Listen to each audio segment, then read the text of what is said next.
of an average Nigerian, not a rich Nigerian, can no longer afford anything. Can no longer afford anything. People just make money and then spend the same money, about 60, 65, 68% of their income on transport. On transport. They use that to ember. So the energy issue, just like in America, is the same thing here. So nobody's smiling, and then no new companies. But like here, so many SMEs, small medium entrepreneurship, are folding up because they are shutting down because one, they have rent issues. That's housing inflation. They have also issues of their residentials because majority of the people in the metropolis are not property owners, not land property and housing property owners. So you have majority of the people paying rent all over. So it's a very big lesson for the government down here.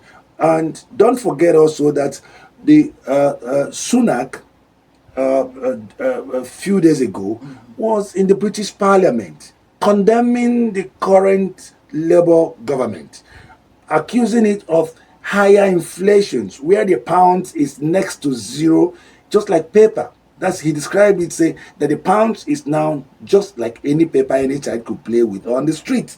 So when you begin to hear that kind of thing, then you begin. So there is need for an inward, for a backward retriever or a review of what the government here that is listening to World Bank and IMF is doing. Otherwise, they should remember that I kept emphasizing that it's no longer going to be a Nigerian political environment in 2027 where you come out, you bring money, you give to youth and things like that. People are going to collect that money and then still make sure that what happened in America happened in Nigeria, that there will be a change of government. Do you believe, because the Americans, they have literal reasons I could see why the Republicans are taking the turn now, because as of this morning, Bitcoin has done a full swing to 74,000. Sure. Okay, and that goes for other coins, and there's an excitement in the business world. Sure. All right, there is an excitement in the economic class. Sure. Where they are celebrating that this guy is coming in. So Yes. I do understand you hammering on the fact that the inflation could be a serious point as to how this election is going in America. And then I like to bring it down here, like you said. Okay. One would think that we are hungry enough. But as we speak, there are state elections happening in Nigeria presently. And what you said about what is happening in America, taking place here in 2027, I'm not as hopeful, because I'm seeing how the elections, the state elections, the ones that are yet to happen, we're waiting for Anambra in a couple of weeks. There's Ondo and Oshun and the rest of them that are still going to run. And we've seen that the APC are very boldly taking up those states. So why do you think this will be different in 2027? Yes, what exactly I see, because in Nigeria you will notice that the Nigerian voter, there's an apathy behavior by the Nigerian voters in what you call the state local government elections. Okay. And for the Nigerian voter trusts the INEC organized election than the state electoral commissions organized election. And then if you recall or remember, you will notice that victories earned by political parties in local government election does not replicate or translate into national elections. Of course. People are more interested because they believe that their votes will count despite plus minus or minus plus, that their votes will still count. But in the local government elections, they believe that their votes doesn't count, that something just happened and then the state electoral commissions declare voter party in power the winner of that. Which they are not wrong for thinking, though. They are very wrong. Okay. No, the people are not wrong in thinking that way, because in the national election, where you have governorship and House of Assembly elections, you have House of Reps and Senate elections, and you have the presidential elections. So you see the results fade out instantly. Remember that the rigger is human. Remember that the falsifier is human.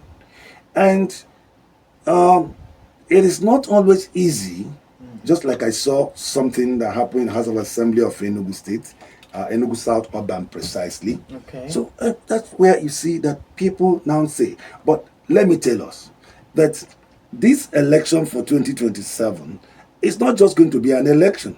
It's going to be a real-time struggle between Nigerians, the working class, the business community, and the unemployed. These are the three secular, or what I call the angular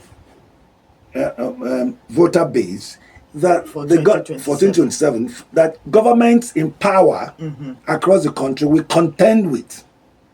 And it will be difficult to contend with the business class. Do you believe that these groups of people are now ready? Because there's been a silence, and I'm thinking that you're counting on that silence. Do you believe that these three groups of Nigerians... The silence, they have testosterone. Okay. Which people have testosterone? The people, Nigerians have testosterone the administration. Okay. Number one is that they discovered that the administrations you have today have tendencies. They have inputs of authoritarianism. If I should say that it's like you have a fascist regime, it's looking like that. It's looking like that. So now they have testosterone that they've remarked that. Then two is that they have noticed that the government is more interested in what I call the Babiala economy. That is where the government will say, okay, give them 50 bags of rice or give them 100 bags of rice. They don't have interest of conversion. Now, businesses that is folding up are folding up on two factors. One, the energy factor. Two, housing factor. Because housing rent, shop rent is on a very high side. And it's a very big issue because so many people that thought they have gained employment by opening up business shops are now found themselves in streets doing nothing but being chased about by organizations, financial institutions that they are indebted to. Now, finally, our financial law has not helped any situation for the business community in this country. Government have abandoned its responsibility, one of which is welfare. And if you are talking about welfare, the financial law of the country must embrace the business community, and it's not doing that. Because as I speak to you now, if you take a loan of just 20,000 naira from any lender, you are going to pay back 28,000 naira. Swift loan, what I call just short term, mini term. Could be 2 weeks, could be 1 month. I think the regular thing is 30 days. 30 days. So you are going to pay, you take 20,000, you are going to pay 28,000 naira in the instance. So you ask yourself, what will you sell with 20,000 naira? What will you buy with 20,000 naira that you earn profit of 8,000, which is loan interest, and then give yourself some interest that will also pay for energy, that will pay for electricity, that will pay for transportation, and etc. Buy food, take care of your children and things like that. Take care of your health and the rest of them. So for me, in truth, people in government are seeing people in the streets as although they don't they don't mean anything. I don't know how they run their own personal homes, but Nigerians, this landmark occurrence in United States will fly, because the truth is that the West control most democracies in Africa. So I understand that a lot of Nigerians are rooting or were rooting for Trump to win. Do you think that the reasons that you've given are some of the reasons why Nigerians think that a Trump, a Trump presidency will favor Nigeria in any way? Because I feel like it won't really make a change, because in my opinion, the people we have here, even if there are influences from the outside world, I think they already have their grievance with the people. Because if someone was asking me to treat my family in the wrong way for whatever my benefit is, I believe that if I had some care or some love for my family, I would try to make that situation as easy on them as possible. So I'm thinking that it doesn't necessarily matter who becomes the president of America, and as it reflects on Nigerians. So I want you to clear that up for me. Is there any way that the presidency of America affects the leadership in Nigeria? President Trump's, let me call him former. He's yet to he was former. He's yet to be declared the winner. Former President Trump, from 2016 to 2020, his 4 years actually impacted, because APC's, the All Progressive Congress of Nigeria, their victory in 2015. When you look at the information and then the leaning of the party, because there's no way you can be a Nigerian president, let's just be honest to ourselves, without the West support.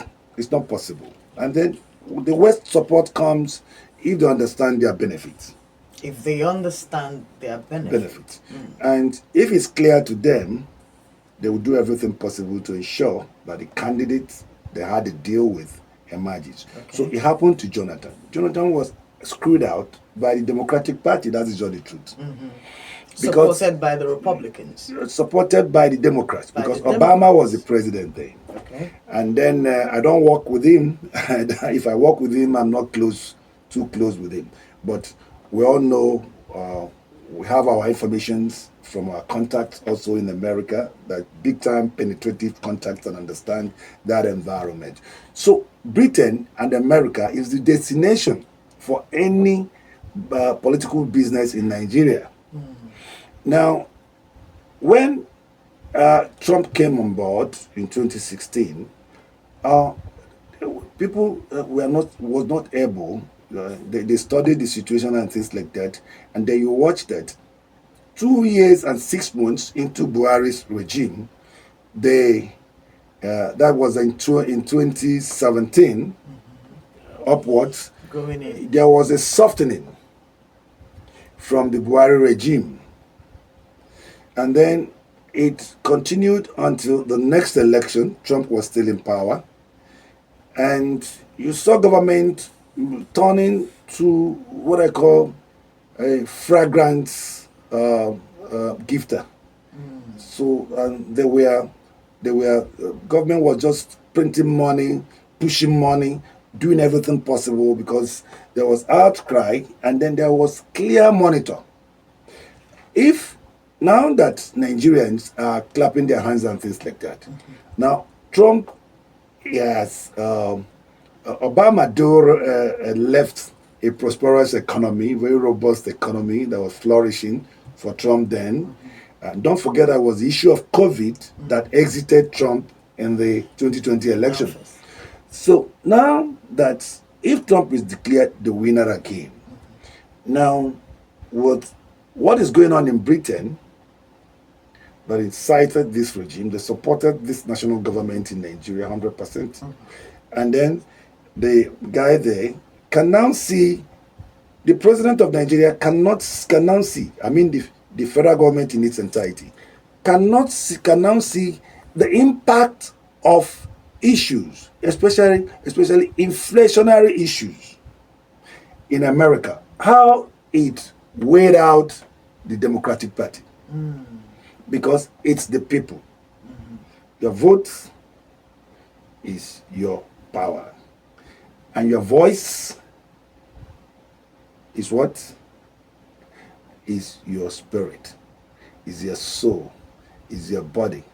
And then we are going to see things like this because everybody in the home will say, no, these people have to go.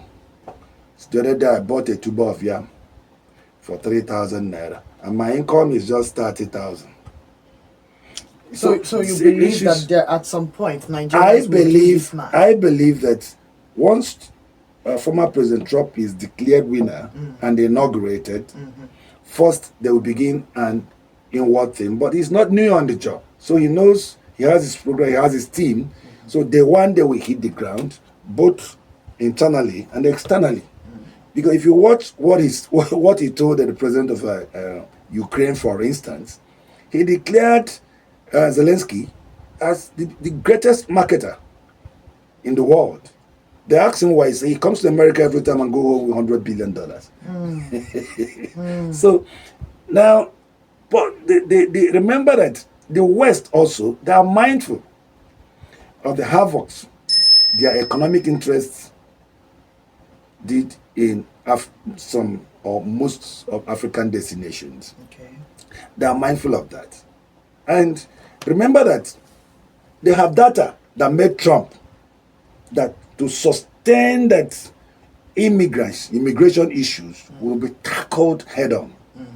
Who are they referring to? They were referring to us, Nigerians especially. 55% of that resolution, apart from their neighbors, these South and North Americans, expanded South America and North Americans. So apart from them, the African people they were targeting, and then what it takes then to travel to America. It was not easy for anybody to process whatever, his papers, whatever. But if it was okay, if he can incite or inspire changes in Africa, definitely Trump will inspire.